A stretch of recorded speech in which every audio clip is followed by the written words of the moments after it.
చెప్తుంది, వాళ్ళ ప్రవక్త మక్కా వాసుల ముందు తన యొక్క ప్రవాచకత్వాన్ని నిరూపించుకోవడానికి చంద్రుణ్ణి చీల్చారని. కానీ ఖురాన్ యొక్క వచనాలు సాక్ష్యమిస్తున్నాయి, ఆ మక్కా వాసులు సంధించినటువంటి ప్రశ్నలు, వాళ్ళు అడిగినటువంటి అద్భుతాలు చమత్కారాలు వేరే అని.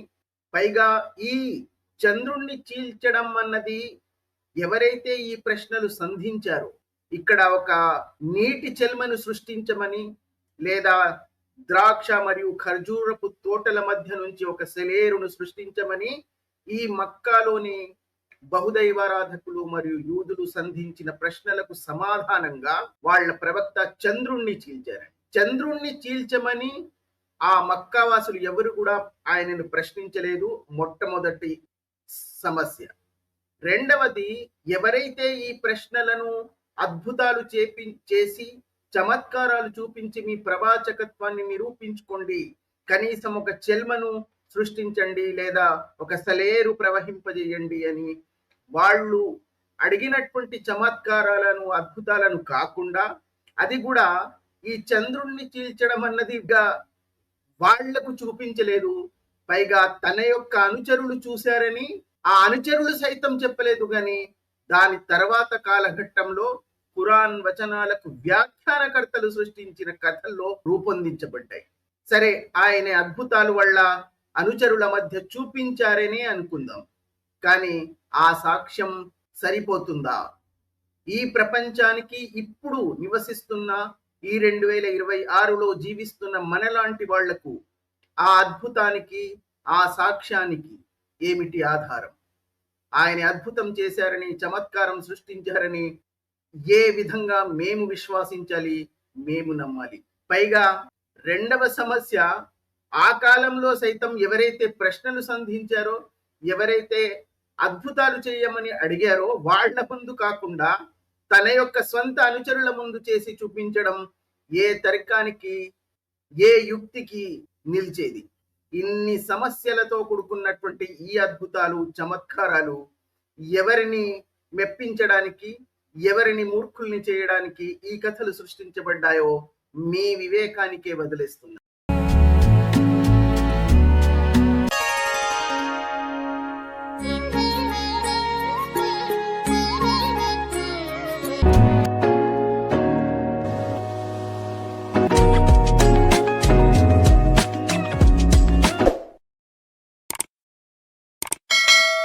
హలో, నమస్కారం. ఒక వ్యక్తి ఈ మహత్తరమైనటువంటి సృష్టిని సృష్టించినటువంటి ఆ శక్తి నుంచి తను సందేశం తీసుకొచ్చినటువంటి దూత అని, నేను ఆ శక్తి ద్వారా పంపించబడినటువంటి ఒక దివ్య శక్తి గల సందేశహారునని చెప్పుకుంటూ తన యొక్క దివ్య శక్తిని నిరూపించుకోవడానికి ఒక అద్భుతం చేసి చూపిస్తే, ఆ అద్భుతం కేవలం అప్పట్లో ఉన్నటువంటి ఆ 10 మందికి మాత్రమే చూపించి వాళ్ళ చేత మాత్రమే ఆ విశ్వసనీయత పొందగలిగితే అది విశ్వసనీయత అవుతుందా? లేదా నిజంగా కూడా ఆ మహత్తరమైనటువంటి సృష్టి యొక్క శక్తి ద్వారా ఒక దివ్యవాణిని ఈ ప్రపంచంలో ఉన్నటువంటి మానవాళి కోసం, అంతిమ మానవునికి సైతం ఆ సందేశం అందాలన్న ఒక ఉద్దేశంతో వచ్చినప్పుడు, ఆ సాక్ష్యం కూడా ఈ భూమిపై జీవిస్తున్నటువంటి అంతిమ మానవుడు కూడా ఆ అద్భుతాన్ని చూడగలగాలి, ఆ వ్యక్తిని సందేశహారుడిగా అంగీకరించగలగాలి, విశ్వాసించగలగాలి. కానీ ఆ సందేశం మాత్రం చిట్ట చివరి మనిషి వరకు అని చెప్పడం, కానీ ఆ అద్భుతం మాత్రం ఆ సందేశహారుడు బ్రతికి ఉన్నంత కొంతకాలం మాత్రమే, అది కూడా కొంతమంది మాత్రమే ఆ అద్భుతాన్ని చూశారని చెప్పడంలోనే చాలా పెద్ద లోపం ఉన్నట్టుగా నిశ్చయంగా ఎవరైనా భావించవచ్చు. ఒకవేళ అద్భుతమైనటువంటి ఈ సృష్టిని సృష్టించినటువంటి వాడు ఒక చమత్కారాన్నో, ఒక అద్భుతాన్నో చేసి తను పంపించిన వ్యక్తిని దూతగా నిరూపించుకోవాలనుకుంటే, ఏ కాలఘట్టంలో అయినా, ఏ తరంలోని వాడైనా ఈ భూమి అంతం అయ్యే వరకు ఆ అద్భుతాన్ని చూడగలగాలి, ఆ వ్యక్తిని దూతగా ప్రవక్తగా సందేశహరుడుగా విశ్వాసించగలగాలి అంటే ఆ అద్భుతం కనిపించాలి. ఇప్పుడు 2026లో బ్రతుకుతున్న నాలాంటి వాళ్ళు అప్పుడు అద్భుతం జరిగిందని, దాన్ని కొంతమంది వీక్షించారని ఎలా విశ్వాసించేది? ఏ ఆధారాలతో నమ్మేది? కేవలం పుస్తకాల్లో రాయబడినటువంటి కథల ద్వారానా?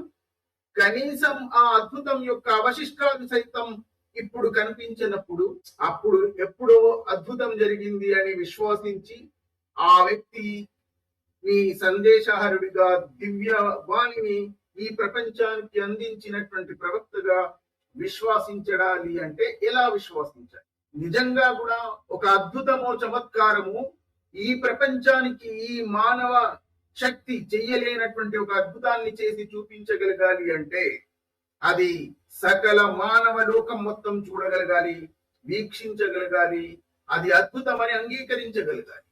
అది కూడా ఒక తరం కాదు, ఒక యుగం కాదు, ఈ భూమి అంతమయ్యే వరకు అంతిమ మానవుడు సైతం ఆ అద్భుతాన్ని వీక్షించగలగాలి, దాన్ని చూడగలగాలి. అది మానవ ఈ భూమిపై నివసిస్తున్న ఏ మానవుడు కూడా అంతటి అద్భుతం చెయ్యలేడని అతను విశ్వాసించగలగాలి. అప్పుడే ఈ విశ్వసనీయతకు ఒక అధికారికత ఉంటుంది, ఒక విశ్వాసం నిలబడుతుంది.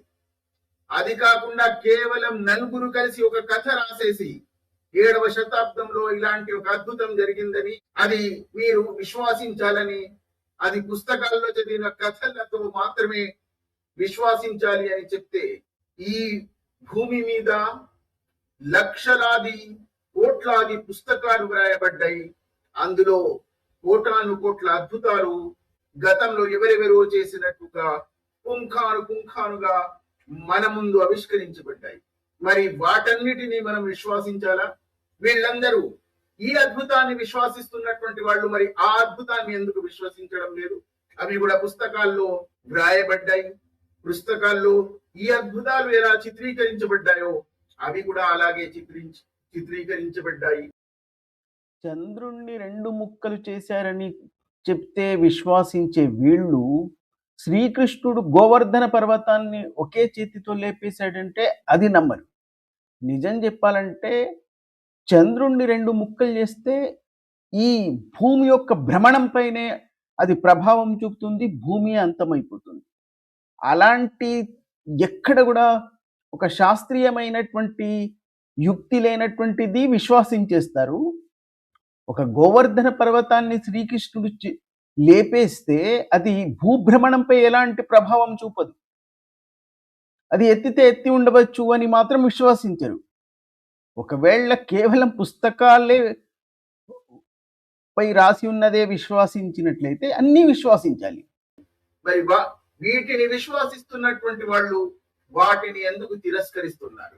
యుక్తి బోధం ఉన్నటువంటి ప్రశ్నలను ఒకవేళ ఎవరైనా సంధిస్తే వాళ్లను తక్షణం వధించాలని ఒక నియమాన్ని తీసుకొచ్చి ఆ విశ్వాసాన్ని వదిలేసిన లేదా ఆ విశ్వాసంపై ఏదైనా ప్రశ్నలు సంధించినా అలాంటి వ్యక్తి ఈ భూమిపై జీవించడానికి హక్కు లేదని అత్యంత దుర్మార్గంగా ఆ వ్యక్తిని చంపేయాలన్నప్పుడే ఆ విశ్వసనీయత పూర్తిగా కోల్పోబడుతుంది. ఆ విశ్వసనీయతకు ఏ ఆధారం ఉండదు, దాని యొక్క ఆ విశ్వసనీయతకు బలమే ఉండదు. అది అంటే మీరు భయపెట్టించి మాత్రమే ఆ విశ్వాసాన్ని నిలపాలనుకుంటున్నారు అన్నది ఇక్కడ నిరూపించబడుతుంది.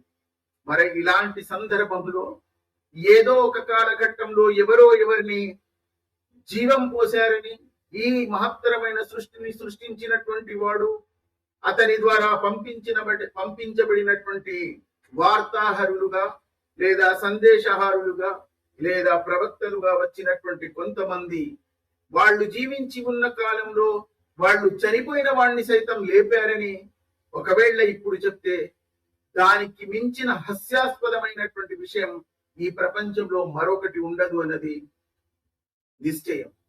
ఎందుకంటే ఎప్పుడో ఎవరో ముందు చేయబడినటువంటి ఆ సంఘటన, దాని యొక్క అవశిష్టాలు సైతం ఇప్పుడు లభ్యం కానటువంటి అలాంటి సంఘటనలకు ఈ ఆధునిక కాలంలో కోటాను కోట్ల మంది విశ్వాసిస్తూ ఉండవచ్చు, దాన్ని నమ్ముతూ ఉండవచ్చు. కానీ యుక్తి బోధం ఉన్నటువంటి ఒక్క చిన్న వయసున్నటువంటి వాళ్ళు సైతం దాన్ని విశ్వాసించరు. అది అపహాస్యం పాలవుతుందన్న బోధం కూడా లేకుండా ఈ కథలను పుంఖానుగా ఈ విశ్వాసుల మధ్య ప్రచారం చేస్తున్న ఇలాంటి వారి యుక్తి రాహిత్యాన్ని, వివేక శూన్యతను మనం ఏ పదాలతో సంబోధించాలి? వాళ్ళ యుక్తి రాహిత్యం గాని, వాళ్ళ తర్కహీనత గాని అది వాళ్ళ వరకు మాత్రమే పరిమితమైతే ఎవరికి ఇబ్బంది లేదు. కానీ ఒకవేళ వాళ్ళ యుక్తి రాహిత్యం, వాళ్ళ వివేక శూన్యత ఇతరులపై రుద్దడానికి, ఇతరులు సైతం దాన్నే విశ్వసించాలని, దాన్నే పాటించాలని వాళ్ళు నిర్బంధించినట్లయితే దాన్ని ఎలా నిరోధించాలి? దాన్ని ఎలా అడ్డుకోవాలి?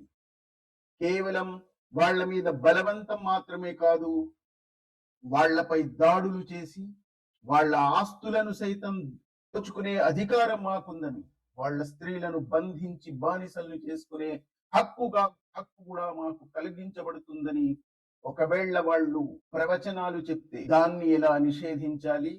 దాన్ని ఎలా నిరోధించాలి?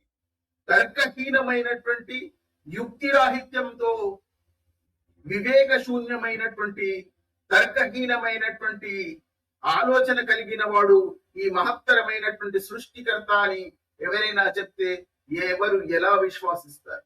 ఈ మహత్తరమైనటువంటి అద్భుత సృష్టిని సృష్టించిన వాడికి కనీసం ఒక తరంలో విశ్వాసిస్తున్నటువంటి వాళ్లకు మాత్రమే అది చమత్కారం కనిపిస్తుందని, దాని తర్వాత ఎవ్వరికి కూడా అద్భుతం కనిపించదు.